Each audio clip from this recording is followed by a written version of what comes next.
the risk that one may encounter during operations, but the resilience is there. The moments spent together at the Wekoba home are priceless and equally rich. The smile on his face brightens his home with a shine that could easily take on the silver star that he has become for others, as he bears an attitude he wears tells of a man who had chosen to believe in victory. The school holidays are here. His wife Jane Wakaba will have a full day of taking care of their two children, 8-year-old Janwin and 2-year-old Rosewin. It is time to get ready for work. The task at hand is not an easy one. It takes the kind of skill and precision that nobody prepares you for. But learning how to conquer the unknown is no new feat for Senior Private Wakoba, a trait that has seen him balance the dynamics of life as he wears many hats. That of a husband, a father, son, brother and a soldier, all who remain undefined by challenges. Kwa ile kitu ambayo unapenda, iko kujituma zaidi, haikuji rahisi. The journey from home to the office, though short, is lengthened by the routine to get into his customized car.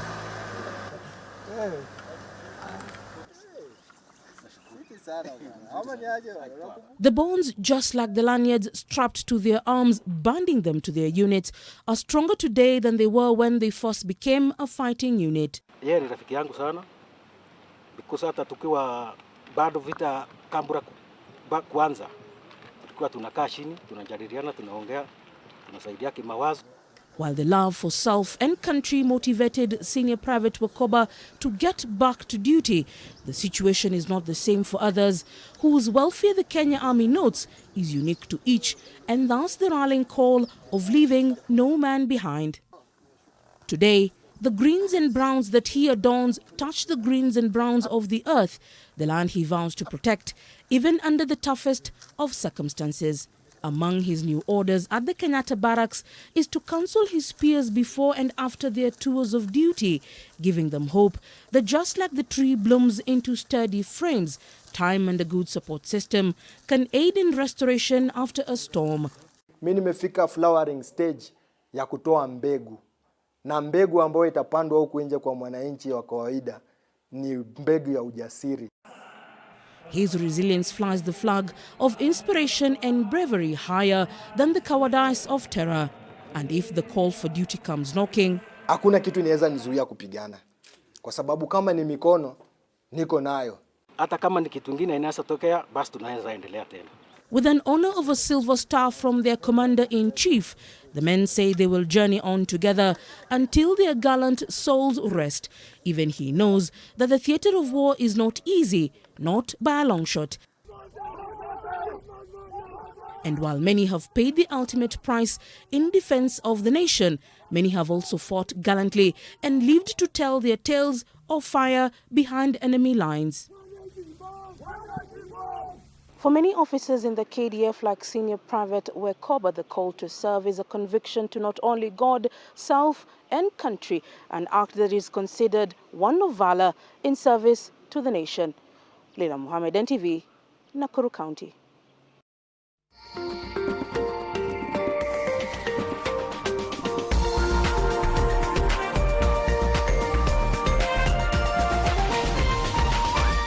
This is NTV.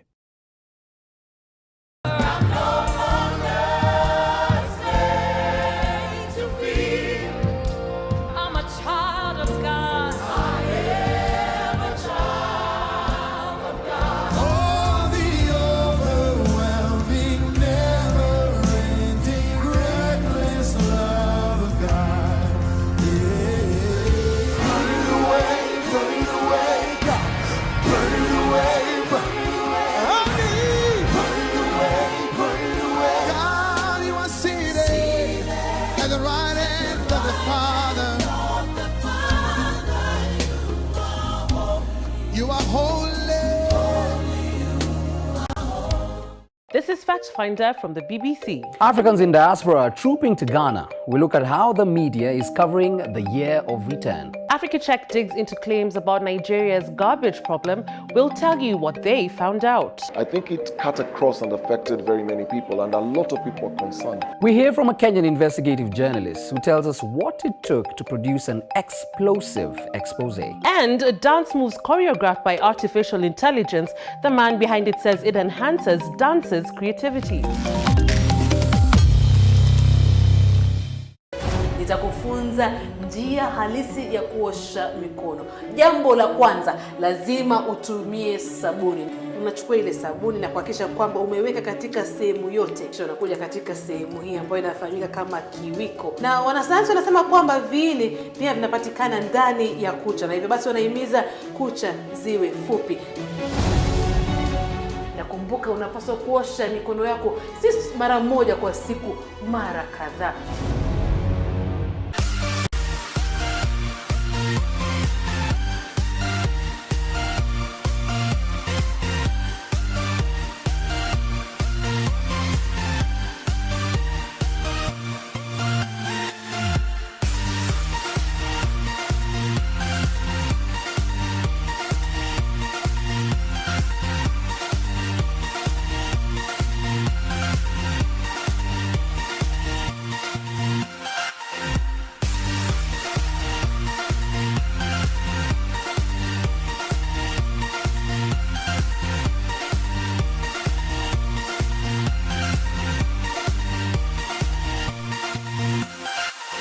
For mind-blowing music and entertainment, just move to NTV.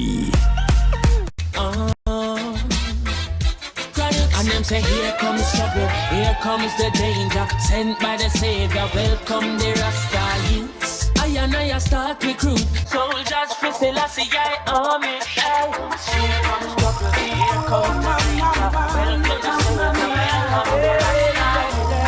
Then I will access you, and then the revolution in the world.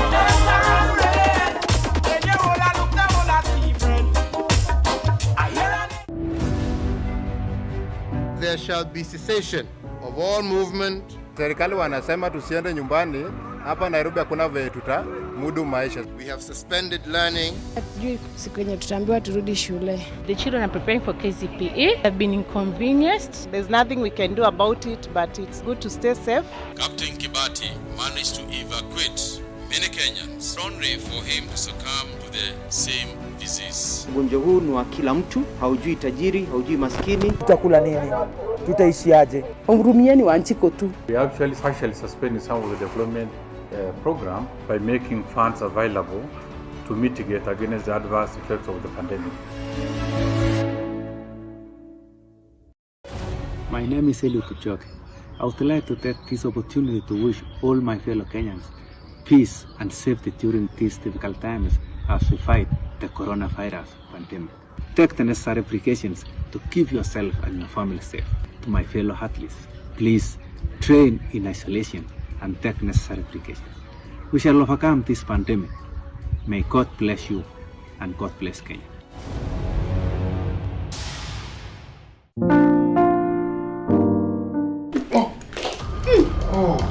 This seems like the best option right now. Look, it's only for today until you fix your uniform. Hey, bongo babe. Kenya naweza ifanyia labda niweke karaka. Sarah, hii ni nguo ya mamangu hii. You could leave your ring here. You never know, accidents happen. You're sweet. You know that? Now I know, baby.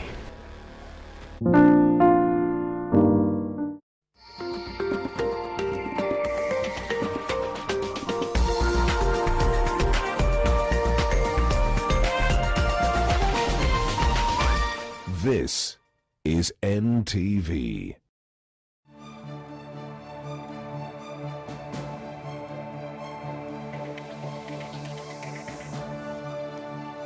It is Wednesday, the 8th of April, 2020. A warm and hearty welcome to NTV News Updates. I am Julian Samboko, and remember, this is where we have you covered, whether it's at the global, national, or the devolved county level in terms of stories making headlines. And today, remember, is the day where the kickoff of the restricted movement in the coastal region that is affecting the counties of Mombasa, Kwale, and Kilifi is kicking off today.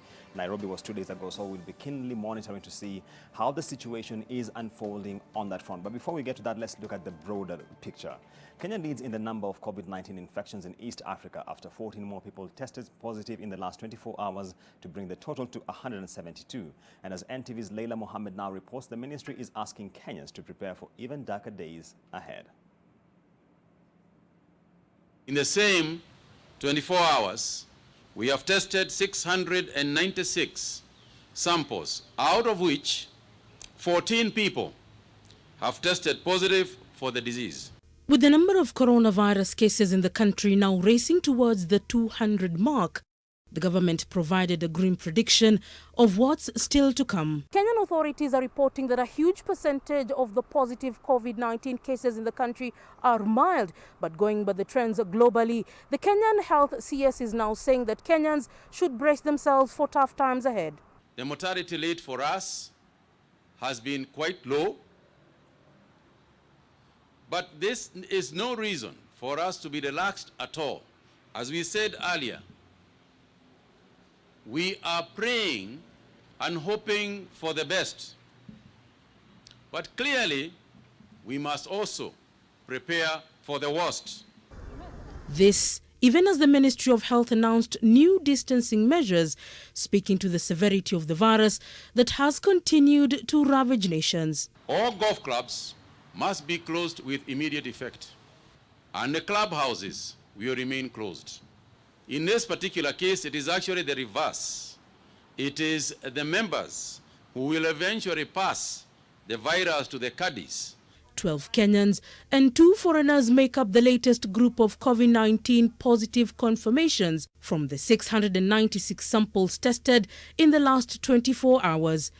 And yet again, there are more men than women in isolation facilities and in need of treatment. 4 cases have a recent history of travel from Tanzania, South Africa, UAE, and the United States. 4 of them are from quarantine facilities, while 10 were picked by our surveillance teams. Mandera and Kisii, with 2 and 1 case respectively, are the latest counties to record an infection. And the 2 reported cases from Mandera is a recent travel from Mombasa County. And with the numbers in Nairobi and Mombasa on an upward trajectory, the government justified the need for the 2 counties to close themselves in to control the spread. Those who are in quarantine facilities and who tested negative have been cleared to go home, but those that are yet to be given a clean bill of health will have to complete the additional mandatory quarantine of 14 days. But even this dark cloud has a silver lining. 3 people who had previously tested positive for COVID-19 have now tested negative and have been released. Leila Mohammed, NTV. Staying on that front, infectious disease management stipulates that specific hospitals should be given core mandate to handle pandemics such as COVID-19. Isolation and treatment centers should also protect health personnel, infected patients, and other patients in the facilities. But there have been many complaints recently that these guidelines are not being followed. Unisomono reports. About a week before Kenya announced its first COVID-19 case in the country, President Uhuru Kenyatta set up a 21-member task force and ordered the completion of an isolation center at Mbagathi Hospital in Nairobi within 7 days. All counties were also required to set up isolation centers to help in the management of the COVID-19 pandemic. The infection prevention practices put in place to ensure that infections don't come in and infections don't go out. During a pandemic, the hospital acts like a breeding ground for infections, not only for the patients, but among health practitioners as well. Hence, the need for safe working environment. Healthcare acquired infections or hospital acquired infections are more lethal than so-called community acquired infection.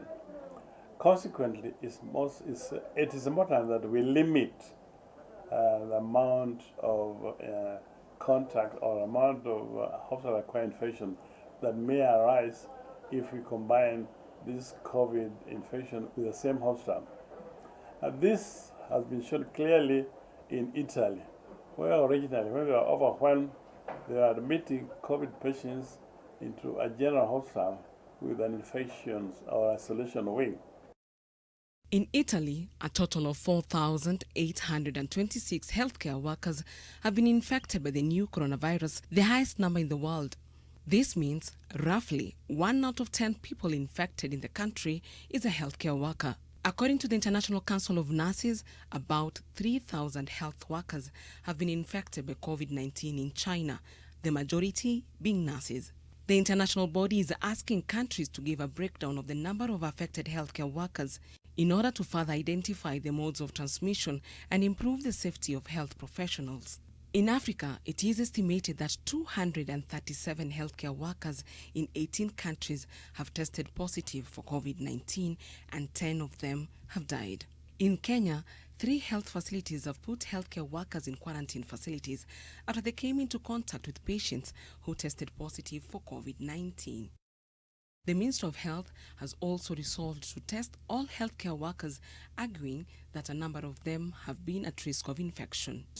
Because we also have our fair share of individuals who are in the medical field who also are quite casual, about the use of this gear. And we have noticed it in certain areas. Obviously, we keep on telling them, they know better.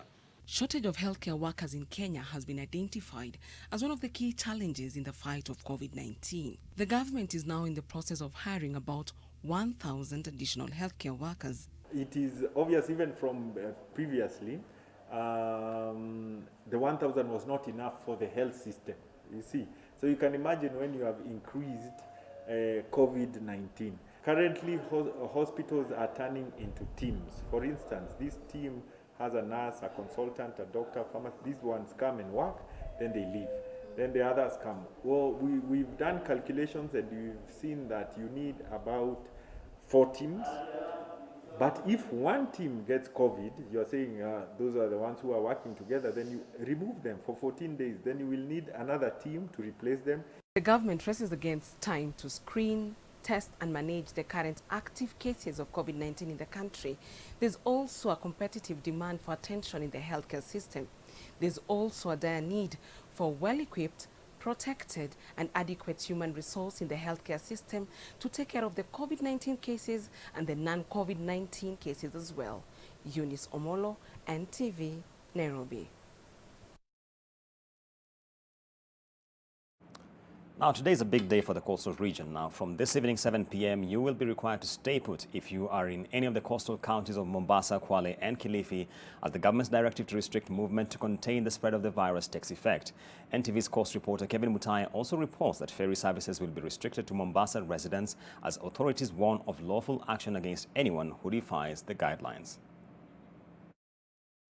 The Ministry of Health confirmed an additional 2 cases of COVID-19 in Mombasa County.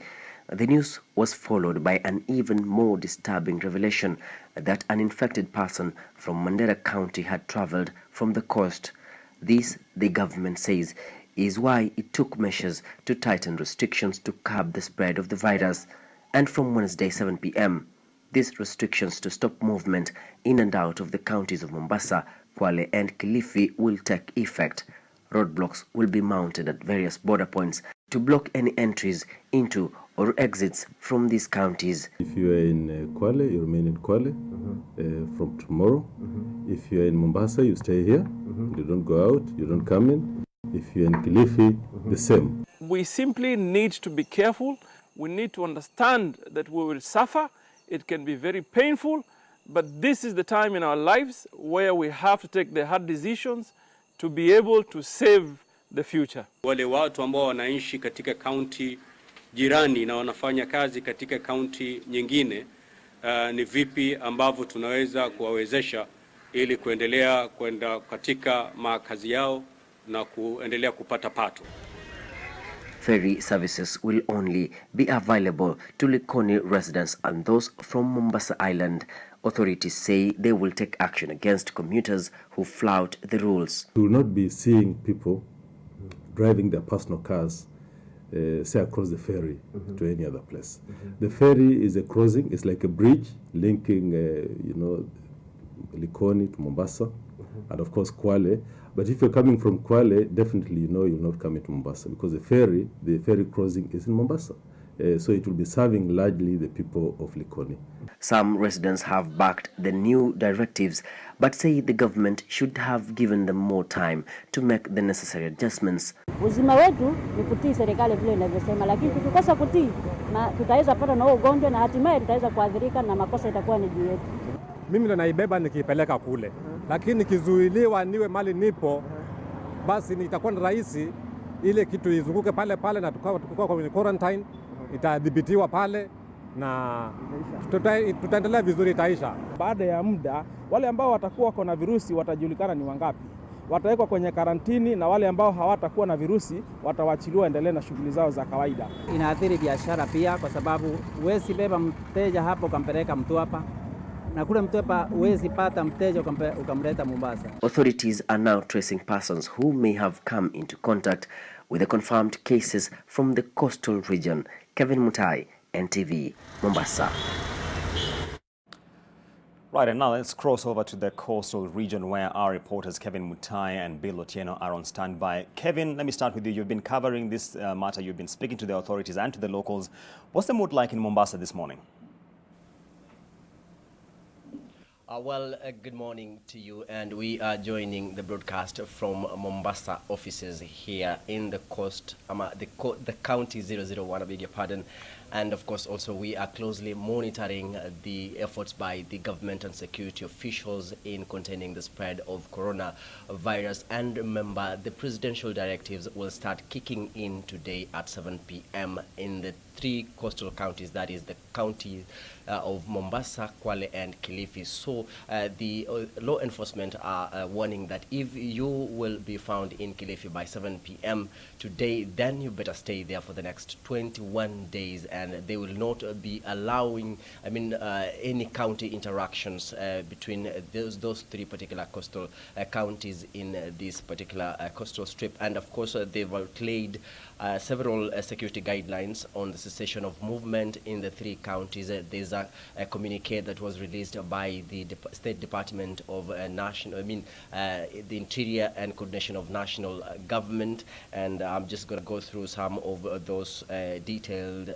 brief that was issued yesterday, that the daily nationwide curfew is still on in the 3 affected counties of the coast, that is from 7 p.m. to 5 a.m. and no one will be allowed to leave the boundaries of the 3 counties, that is Mombasa, Kilifi and Kwale. And of course the security officials have been given the geographical positions on where they will be mounting roadblocks to ensure that nobody will be able to leave those places. And of course also they are saying that the only movement of cargo will be allowed, and of course banning any movement of pedestrians and any passengers aboard any form of vehicle, be it motorcycle, bicycle, aircraft or even train. And of course also all cargo, all the vehicles carrying cargo have to be inspected by police officers, and of course also the details of the driver, the destination of the cargo, and of course where it comes from. All those information must be provided by to the law enforcement officers. And again we are being informed that the vehicle that has no more than 4 persons, the driver and a minimum of 3 designated assistants, all those details also must be provided to the law enforcement officers. That is with regard to the movement of cargo across the 3 counties. And of course also the name of and details of the driver together with the assistants, the origin of the journey, as I said, and of course also the nature of the cargo on board the vehicles. And we are informed that the Inspector General of Police shall determine the placement of roadblocks within the 3 counties, and we are informed that those people who will be responsible in manning those particular roadblocks will be different security agents from one from the national government, administration officer of a minimum designation of an assistant county commissioner, police officers also who shall be led by an officer of a minimum designation of an officer commanding station, that is the OCS, and medical personnel from the Ministry of Health and at the National Intelligence Service. So those are just a brief of the security guidelines and some of the measures that security forces have put in place to ensure that they make sure the presidential directives will be effected immediately from 7 p.m. And yesterday we covered a story showing that there are some crucial services that will be affected here in the Coast Region. One of them is the ferry services that normally serves more than 200,000 people per day, and we were informed by the regional commissioner John Elungata yesterday that these particular services will be only serving the people of Mombasa County, because those from Kwale County will not be allowed to pass Shika Adabu or the place called Connector in that particular county of Kwale towards Mombasa. So we're still on standby to look at this issue, how it's going to affect movement across the three coastal counties, and of course we'll be also speaking to residents how they have prepared, some who are planning to travel today to make sure that they beat the 7 p.m. curfew. And of course also remember, by tomorrow morning no one will be allowed to leave their counties, be it Mombasa, Kwale or Kilifi. And of course also, Julius, before I hand it over back to you, we are informed that the county government of Kilifi has begun the recruitment exercise of health workers, and these include nurses, clinical officers, lab attendants and technicians, among other categories. And of course people who are qualified for those respective fields have been urged to apply, and of course this is in efforts towards boosting the human resource in addressing the issue of COVID-19. Remember, out of the 172 cases confirmed in the country, the Coast Region still remains a hotspot for this coronavirus. Mombasa somehow becoming second after Nairobi. Yesterday, the Ministry of Health confirmed 2 cases from Mombasa County, and this is a worrying trend. And of course, the government even threatening to issue stringent measures to make sure that people from this region adhere to the COVID-19 protocols and guidelines issued by the health officers. And of course, we'll be out here covering what you need to know from the entire region, from Lamu all the way to Kwale counties. 3 counties here in the Coast Region have not confirmed any case for COVID-19, and so far the government is ensuring that the 3 coastal counties, that is of Kwale, Mombasa and Kilifi, enough will be done to ensure that they stop the spread and arrest any cases of COVID-19. So Julians, we are on standby. Make sure that you stay tuned to NTV, and we'll let you know what you really have to know from the Coast Region here in Mombasa. My name is Kevin Mutai. Many thanks, Kevin Mutai, for that update on what is expected at the coastal county of Mombasa. And crossing over to Bill Otieno, who is in Taita Taveta. Bill Otieno, if you can hear me, gladly you are not in either Mombasa, Kwale or Kilifi, but just tell us what is being felt like in terms of the expectation in Voi.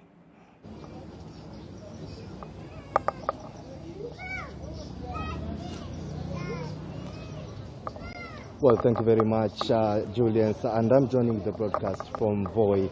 And indeed, I've been following up over anything that, or any development that comes up in the course of these tough times of history. And I'm here in Taita Taveta. Indeed, we are having a concern about the taking of alcohol. We remember the the national government through the president. We saw President Kenyatta trying to tell people, or he banned all the bars that are working. Also, hotel were part of that directive, that no bar should be selling or should be open selling alcohol. But on the other flip side, we see here in Voi, and we saw areas like Mwambiti, Voi Town, Mwakingali and Sikujua are notorious on selling the beers or selling these alcohol secretly. The biggest concern here comes as we do understand that we are having children back at home who are supposed to be in school, and they're at home. This is where we see parents hiding and go to these areas, or these designated areas where they go and pick this alcohol in secret and sell them and take them home or consume them home.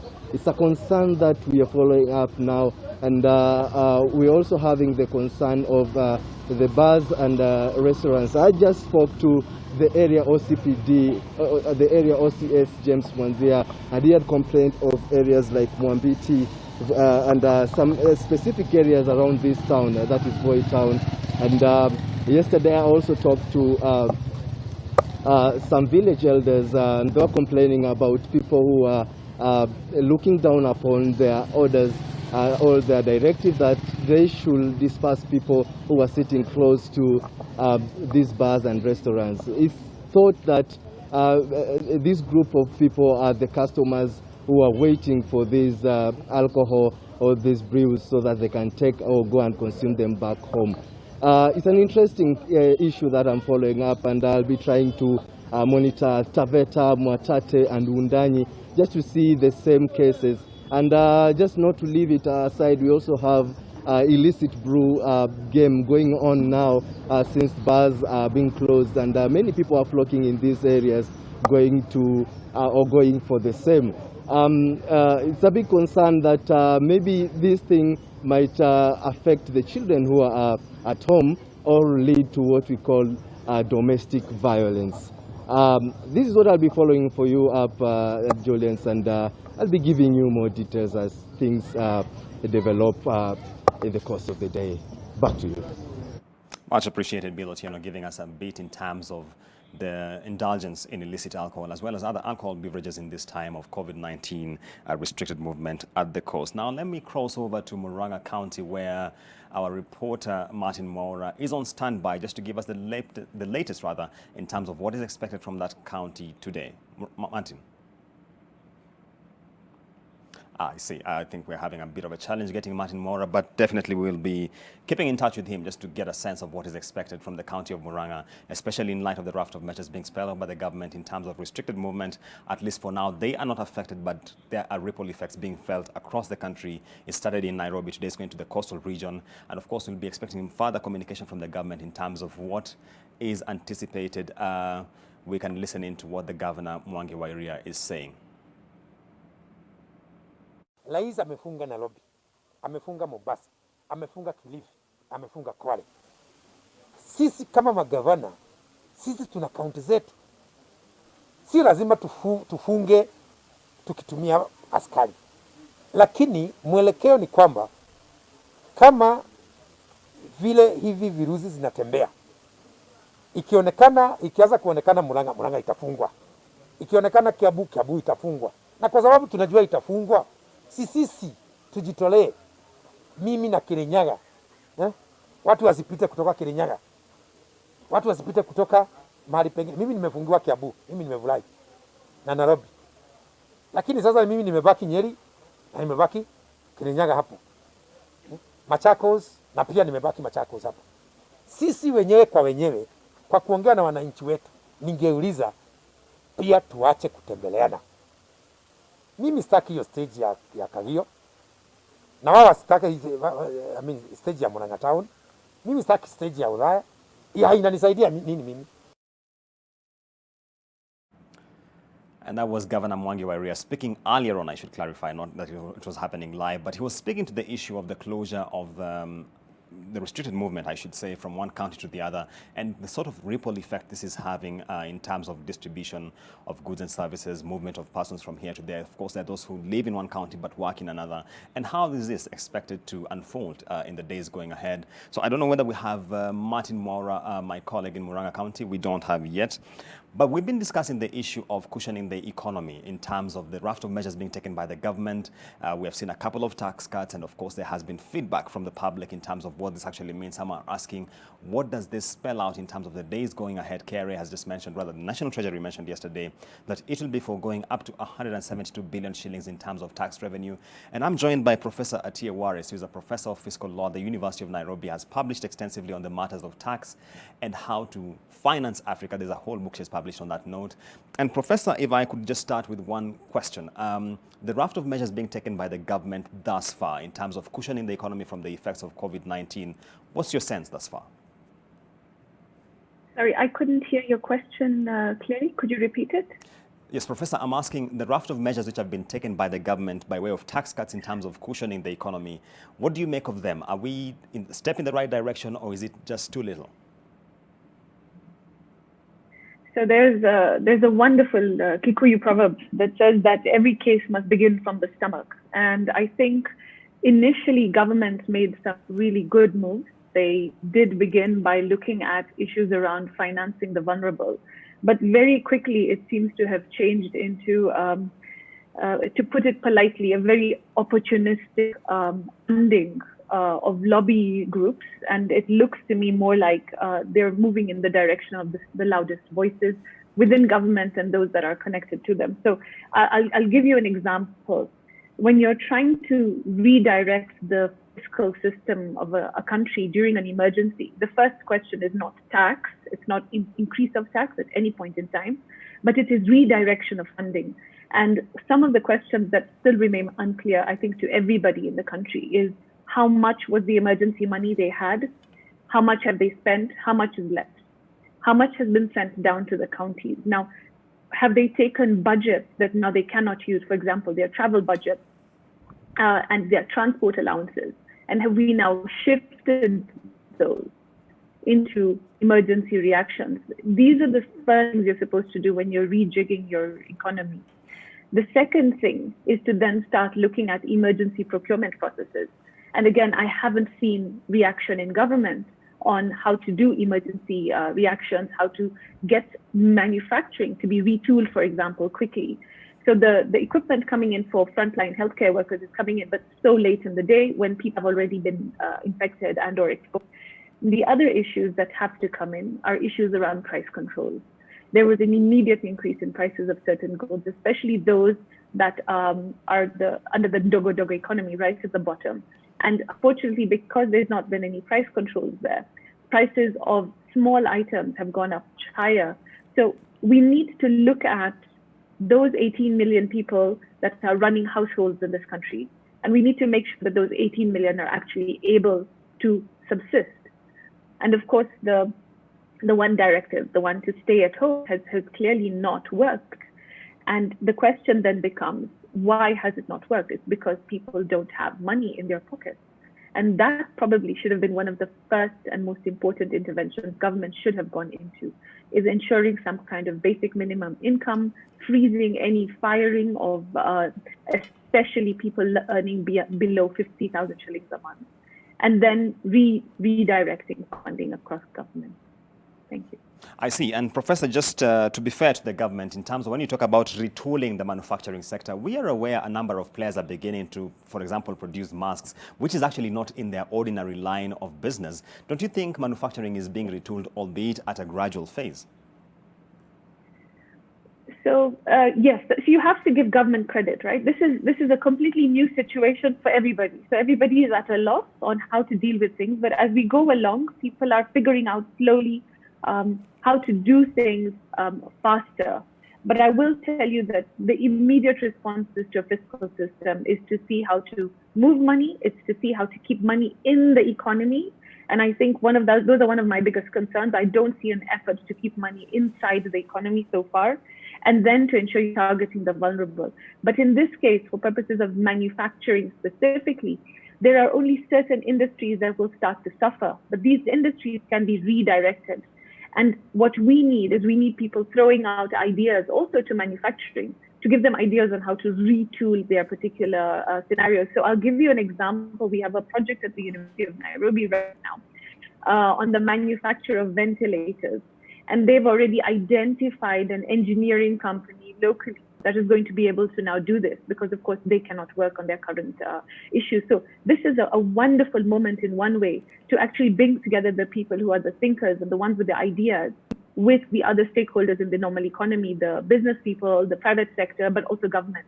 And unfortunately, this connection has not yet been properly cemented. I see. And Professor, let me ask you a question. When you talk about putting money in the pocket, some have argued that instead of tax cuts, perhaps we should have seen cash transfers from the government. What do you make of this? Sorry, you'll have to repeat that. I didn't hear you. Some are saying that instead of having tax cuts, perhaps we should have had cash transfers from the government to the most vulnerable Kenyans. What do you make of this? So I'll come back to those 18 million people that are either running households and are all over the age of 18, or they are living within families. And one of the most important things at this point in time is actually a universal basic income. There's already been a pilot project in the country for the past 12 years to have a minimum basic income, and about 12,000 to 20,000 families were targeted, and it seems to be successful. It's a really small amount. They get about 3,000 shillings a month. And even though it is not a lot, it is something. I do know that government doesn't have enough money, no matter which way you look at it, to finance it. And there's been a lot of debates across the country, both on social media and otherwise, talking about how the figures are just impossible for government. But government has this whole of government approach, which is a really excellent approach. And it's time to push it forward to a whole of country approach. We can access private foundations in this country. We can adopt a family for the purposes of the next 6 months, for example, or cash transfers of between maybe 3,000, 5,000 or 10,000, whatever you can afford. And we also have the possibility of funds that has come into government. Again, I go back to my initial statement that we know that money is coming into government, but we don't know what the total amount is, and we don't know how they're utilizing it. And so I think the other problem that is starting to emerge here is that government is really not communicating effectively on how it is funding its endeavors and what it is doing and not doing. And now is the time to bring in private sector foundations to start putting money into this, because I'm sorry to say this, but private foundations in the country have been completely silent. And it surprises me, but it also really worries me. Thank you. I see. And Professor, before we take a break on this conversation, we've had the tax laws amendment bill right now, which some have been aggrieved by it. And actually, the LSK is moving to court to challenge it. What do you think about the tax laws amendment bill? I think it's very unfortunate. Parliament is not sitting. This step should have been, from a legislative perspective, to make sure we had an Emergency Response Act ready. And under the Emergency Response Act, we would have been able to then delineate exactly what government could or could not do during that emergency period very carefully. We haven't done that. And what surprises me is Parliament hasn't set up remote sessions. Why are they not on all the other forms of media and social platforms, speaking to each other in Parliament the way we are doing it, for example, at the university, because we are teaching online? Why can we not have a parliamentary session going on online? But when I look at the content of the bill, it looks like they started out well, and they started to put in provisions that were specifically targeted for the pandemic. And then suddenly it almost lost control. And we have helicopters. I mean, there's 2 or 3 pages of just tax exemptions for different types of helicopters. But, we've downed all flights. I don't understand why that is even in the bill. So I understand why the Law Society is going forward. Of course, I'm a member of the Law Society, but it's giving me a lot of concern. I mean, I looked at the exemptions list, and fresh eggs are being exempt. So importation of fresh eggs are being exempted, and caviar. And maybe I'm misunderstanding it, but it really is not making a lot of logical sense. The other thing I noticed they've missed out on is making sure that there are waivers for actual equipment and chemicals that are going to need to come into the country in order for us to actually, for example, do research on those areas, but also to develop innovative processes. So if we're going to bring in parts of a ventilator or chemicals to help us design the medicine for the vaccines, I'm not so sure that they've actually covered that carefully. Universities are not being given waivers for the research work they're doing, and we have about 30 projects up and running in the areas of the pandemic. So that's from the university's perspective. But from the wider country's perspective, I was surprised to see that investment company registered in Luxembourg is being given a tax break. So this doesn't make sense. So there's details in it that don't actually belong in an act that's an emergency act. And then on the other hand, there is these set of thought out interventions, some of which are good, but are going to get lost if we're not careful, because they're being mixed up with what would be normal tax exemptions and incentives or tax amendments we would put in a normal year without an emergency. I see. And Professor, I'll hold you on to that thought. We'll come back to this conversation. I'd like us to cross over to Murang'a County, where our reporter, Martin Mwaura, is on standby just to give us the latest update from that side. Martin, if you can hear me now, what's being expected in Murang'a County?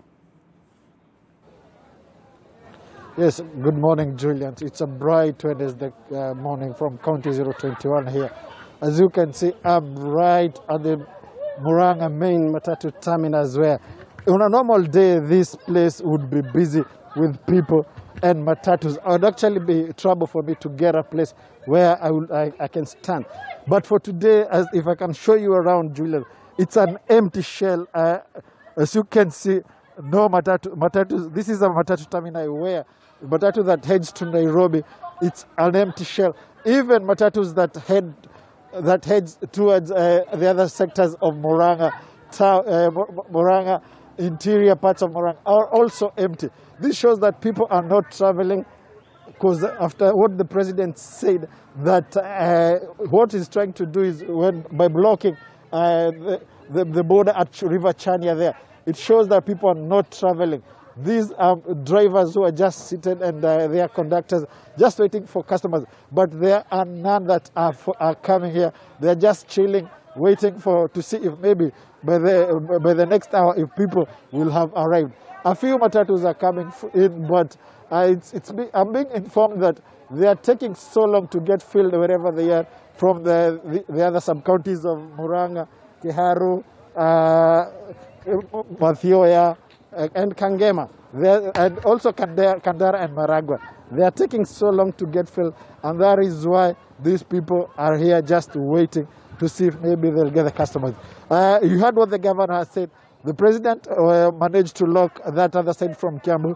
He's also contemplating to block the matatu from Murang'a, or even matatus from other counties of Kirinyaga, from matatus from the neighboring Nyeri County, from accessing Murang'a, and Murang'a from going to those counties. He's saying that, as the president always insisted, together with the CS in charge of health, that this disease is being spread by people.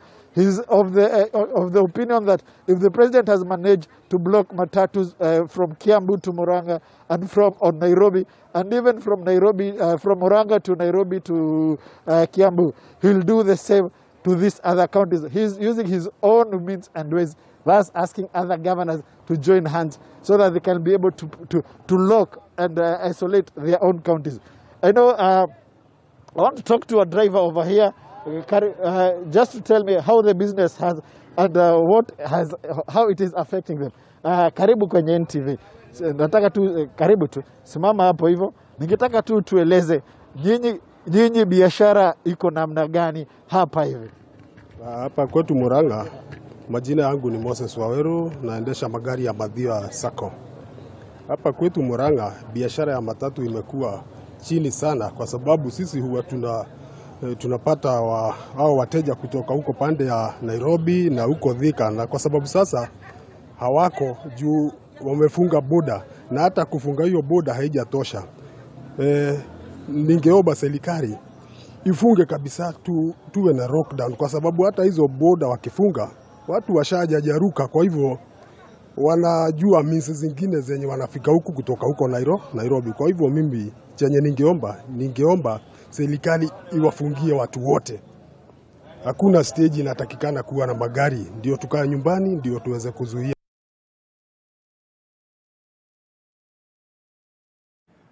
Right, and that was Martin Maura giving us an update in terms of what is happening in Murang'a County and some of the measures which the county government is contemplating to take as far as controlling the spread of COVID-19 is concerned.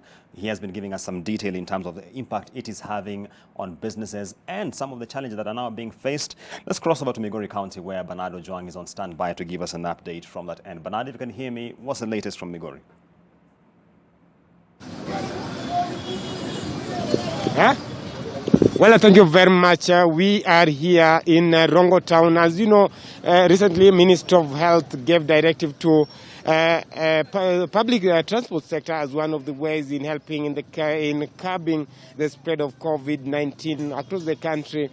Actually, we also had CS in charge of transport, Masharia, saying that as from today, no matatu operators will be allowed to operate without or considering or observing such measures. And of course, he also talked of border operators, saying that each and every border operator should have masks and gloves, same should apply to their passengers as one of the ways of helping in the fight against COVID-19 across the country. And And as you can see behind me, this is Rongo bus terminus.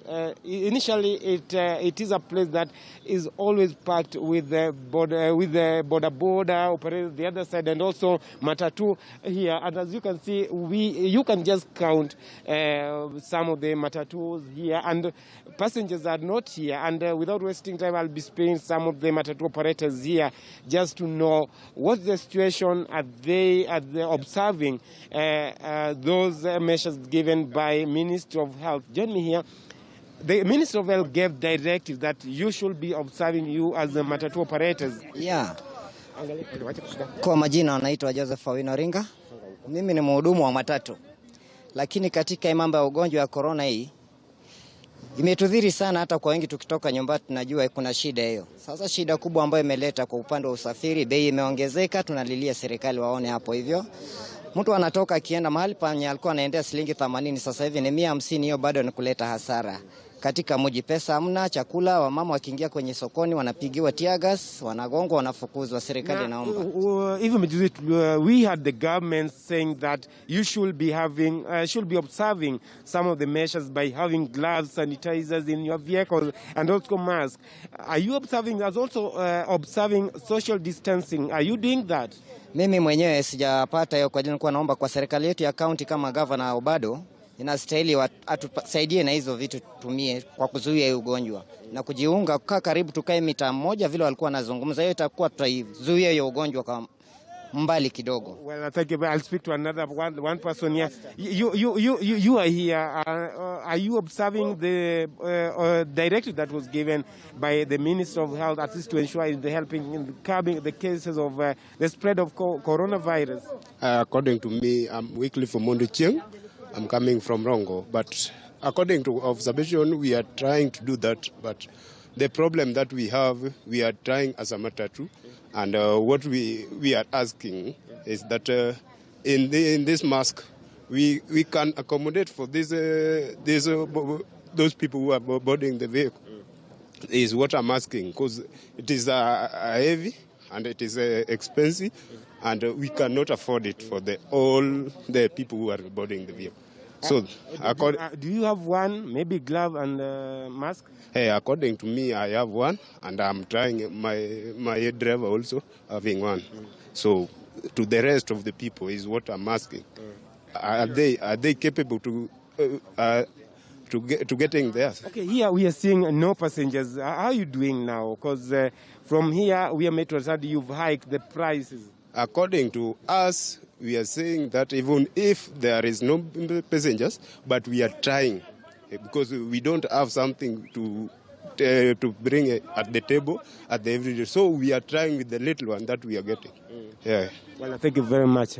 You've just heard from some of the border operators and also matatu operators here in Rongo town. They are saying that with the measures that were given by Minister of Health, they are really trying at least to observe, but some of the issues they are raising, they are requesting Ministry of Health at the county level, at least to ensure that they provide them with gloves, and also some of the issues like sensitizing people around here.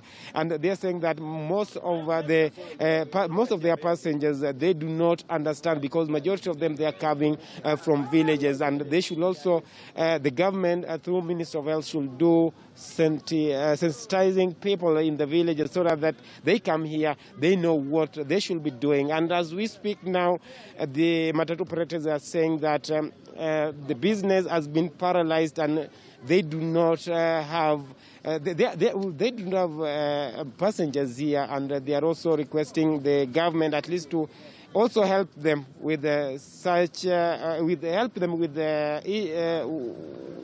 sanitizers, masks, gloves, and also at least to enable them observe these in one of the ways of helping in curbing the spread of COVID-19. Back to you. Many thanks, Bernardo Jong, for that update from Migori County, where he was speaking still to the issues around curbing the spread of COVID-19. And from Migori, let's cross over to Makueni County, where my colleague Kevin Silu is in Wote. Kevin, if you can hear me from your end, what is being expected as far as this is concerned when we talk about curbing the spread of COVID-19? Of course, we've seen a number of counties being affected by these issues of closing down the movement. What is happening in Makueni? Yes, good morning. Yes. Yeah. Yes, Makueni County. Yeah, we seem to be having a bit of a challenge getting Kevin there. But still on the subject of curbing the spread of COVID-19, we were speaking to Professor Atia Waris on the issue of cushioning the economy.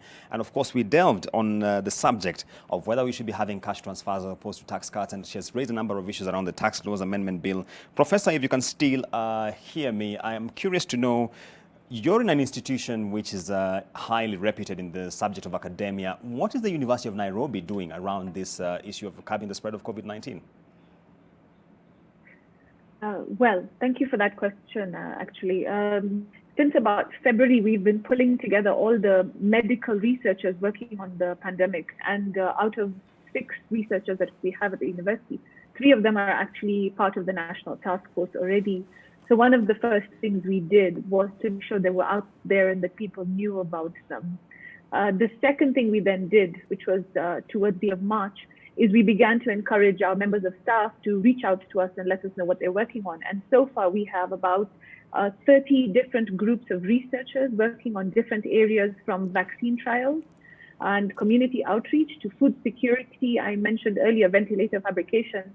But we also have teams working on rapid response issues to economic and financial implications. We also have people working on the issue of cash transfers, but also mortality surveillance. So we have a huge cohort of researchers. I think there are almost about 100 of them working on different areas of research connected to the pandemic. In addition to that, we immediately set up a pipeline to the National Task Force as well as other national agencies, and on a rolling basis have been submitting interventions at a very granular level for consideration by government. So everything from techniques of quarantine and surveillance to food security interventions, as well as issues around minimum wage. All of these have been forwarded over the past 2 to 3 weeks. We're continuing to receive them from our staff and researchers across the university. And so we continue to give them. We've already submitted 2 sets, and there's a third set being compiled as we go along. In addition, for purposes of public outreach, we actually have set up a blog series on the website of the DVC for research, and we've launched a webinar series. So last Thursday, we had our first webinar on the fiscal and economic implications of the pandemic. And tomorrow, we're going to have a webinar, of course, open to the public. Is going to look at issues of food security, and the following week, the issue of emergencies and humanitarian efforts that will need to take place during the pandemic. So we are continuing to receive different types of research pieces. We're continuing to support them, and we're continuing to send them up into government. Thank you. I see. And let me just ask this question, Professor. We are in the situation where there's a question around what this actually means for our budgetary making process, because never before have we seen a tax law amendment bill of this scale at this time of the year. Now, this has implications because not too far from now in June, we should be having the budget, national budget being tabled. How do you think this impacts the whole budgetary cycle?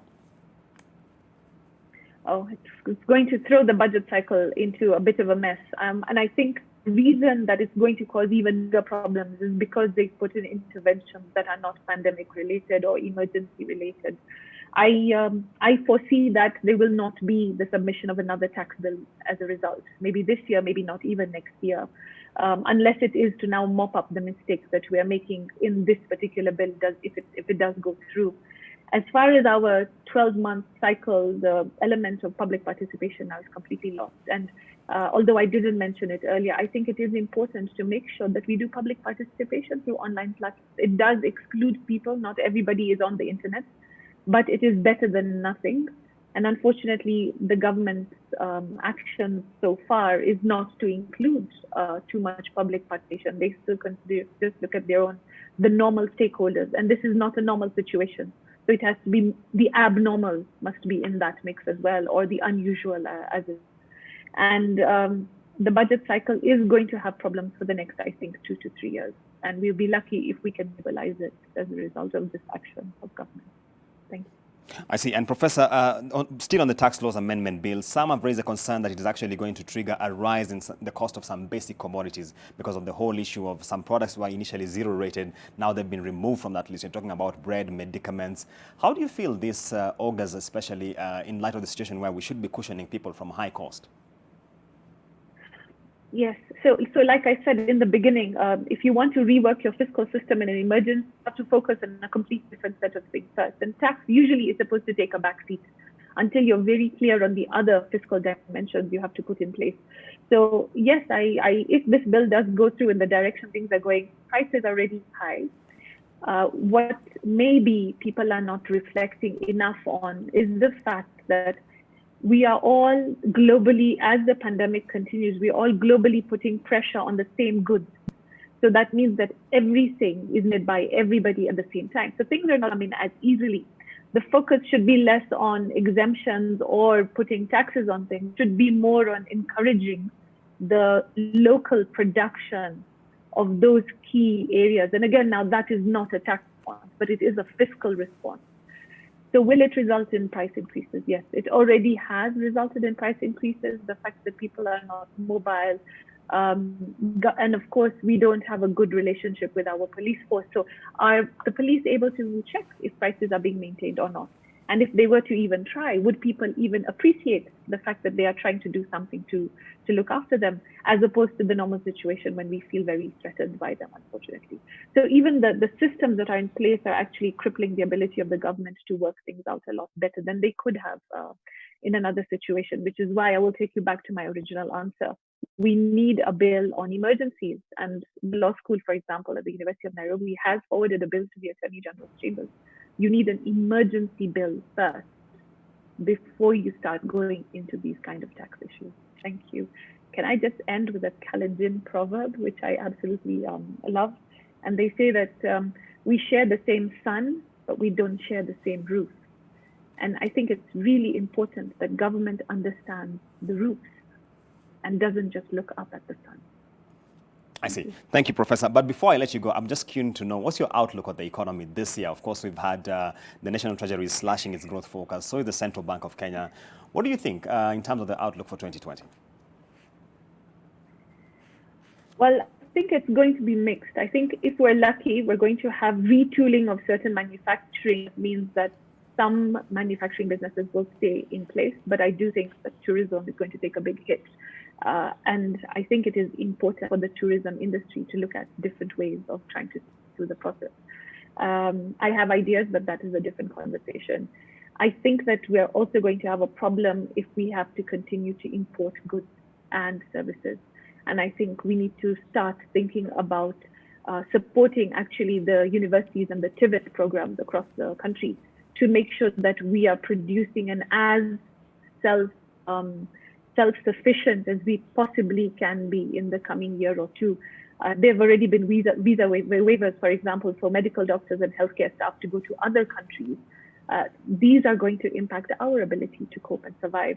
So both at the services level and at the goods level, there is going to be a lot of instability. And unless we have a team looking at it from an overall basis, is a multidisciplinary stakeholder team, including the thinkers and the private sector, as well as public sector and government, to see how to target responses industry by industry.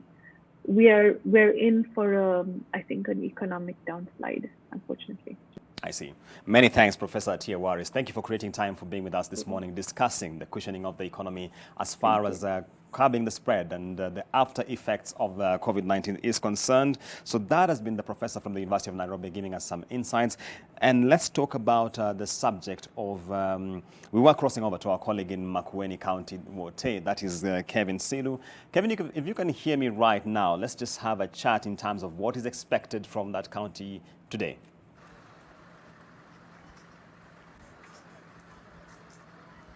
A very good morning to you, Julius, there at studio. I'm joining you live from Makueni County, Wote Town. And in regard to COVID-19, being yesterday, the County Assembly of Makueni passed 45 million Kenya shillings in order to fight this COVID-19 virus. And in Makueni, Water Town is one of the towns within the county which is being quite known for having no water in the area for quite some time, and people in this area are at high risk of conducting this COVID-19. And just a spot check around the town, we have witnessed that border riders are not adhering to the set rules and guidelines within the area, whereby some of these border operators are just carrying one passengers but without masks. And when it comes to money exchange, money in the town is just being exchanged. Money in the town is just exchanging hands, just normally, like as if there is no COVID-19. And when maybe it comes to matatu, the 14-seater matatu is carrying 80 passengers as per the president's directive, whereby the president directed that 60% to 14-seater matatu to carry 60% of passengers, which are right. And right now I'm joined by one of the drivers from this area, maybe who operates from Wote Makin Road, to give us a few of what they have been going through. Karibu sana. Anza kwa majina na labda utueleze wewe ni nani na unabeba watu kutoka wapi hadi wapi na ni challenge zipi umeweza kupitia. Okay, mimi naitwa Jackson Msembi na wewe. Mimi nafanya route ya kutoka Wote Makindu, Kibwezi mpaka Mtutwende. Sisi tunafuatilia sheria vile president amesema. Tunabeba watu 8. Tunahimiza abiria wavalie mask na tunawaosha mikono. Tunafanya kitu inaitwa sanitizing.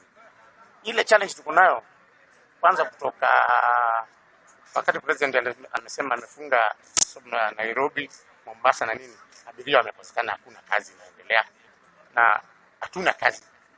Challenge moja ndio hiyo, hakuna kazi. Kwa hivyo kile tu tunaonelea kama president angefanya lockdown kama sehemu yote nchi, kwa hiyo siku 21 ndio tujue, kwa sababu tunajua tu iko wengine tunaweza kuwa tumechanganyikana na wao wagonjwa, na hiyo inaweza fanya nchi yote tujue ni kina nani wagonjwa, kwa sababu wacha hata Nairobi, hao watu wanatoka Nairobi wanaenda ni wale watu wanatoka huku vijijini kama Makueni, Machakos na pale wengine. Kwa hivyo kile tu tunaweza fanywa ni kwa sababu sisi tunabeba abiria na hao watu ndio wagonjwa na tujue abiria wametoka wapi. Kile tunasaidiwa tu kama ingefanywa lockdown ya hizo tarehe zote 21 ingekuwa afadhali. How many passengers are you carrying in your 14-seater matatu? Tunabeba abiria 8. Na hiyo abiria 8 hawezi kumudu ile gari kujilipia, kulipa mafuta mwenyewe apate kitu na tena mfanyikazi apate kitu. Kwa hivyo ni challenge nyingine kubwa sana tunaiona. Maybe have you hiked the fare maybe from here to Makindu where you initially used to pay residents used to pay 200 from here to Makindu. Now at this point and at this time, maybe how much are travelers paying from here to Makindu? Mbeleni kutoka hapa kwenda Makindu tulikuwa tunalipisha 250 wakati wa OPIC, na peak hour tulikuwa tunalipisha 300. Sasa hii tumefanya kuweka hiyo bei ya 300 ile ilikuwa ya peak, ndio tusumizi abiria, kwa sababu sisi ni wale watu tu wanabeba kila siku, hatuwezi kuongeza. Thank you very much. Up in studio, back to you studio, Julius. Many thanks, Kevin. That was truly impressive. And that takes us to the close of NTV News Updates this morning. We have been covering matters of the COVID-19, covering its spread, the economic effects, and of course, NTV will remain on top of this story to bring you the latest and the most informative news. I have been your host, Julian Samboko. It's been a delight. Stay tuned to NTV.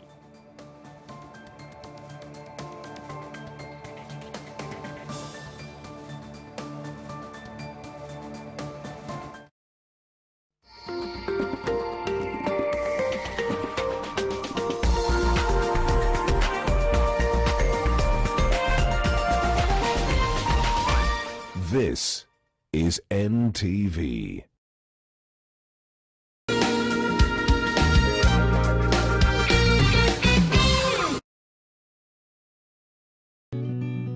I help women find independence by training them in fish farming. It's tough.